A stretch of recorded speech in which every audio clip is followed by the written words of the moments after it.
প্রিয় ভাই বোনেরা, কড়াইলবাসীতে আপনারা যারা বসবাস করেন, আপনাদেরও সন্তান আছে, আমারও সন্তান আছে।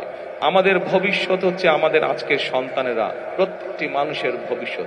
আমরা চাই দালানে যে থাকে তার সন্তান যেমন শিক্ষার সুবিধা পাবে, ঠিক একইভাবে কড়াইল বস্তিতেও যেই মানুষগুলো থাকে তাদের যারা সন্তান আছে তারাও ঠিক ওই দালানের মানুষটার সন্তান যেভাবে শিক্ষা ব্যবস্থা পাবে, যেভাবে খেলাধুলা শিখবে, যেভাবে বিদেশি ভাষা বলতে শিখবে, আমরা চাই কড়াইল বস্তিবাসী যারা আছেন তাদের সন্তানরা একইভাবে বিদেশি ভাষা যাতে শিখতে পারে, তাদের সন্তানরাও যাতে চিকিৎসা পেতে পারে, তাদের সন্তানরাও যাতে একইভাবে, শুনতে পান না? এখন শুনতে পান? ওই যে বড় দালানগুলোতে যেই মানুষগুলো থাকে তাদের সন্তানেরা যেরকম লেখাপড়ার সুবিধা পায়, আমরা চাই কড়াইলবাসীতে যেই মানুষগুলো থাকে, কড়াইলে যে মানুষগুলো থাকেন, আপনারা এইখানকার কড়াইলবাসী যারা আছেন, আপনাদের সন্তানেরাও একইভাবে যাতে লেখাপড়ার সুযোগ পায়, একইভাবে যাতে খেলাধুলার সুযোগ পায়, একইভাবে যাতে চিকিৎসার সুযোগ পায়।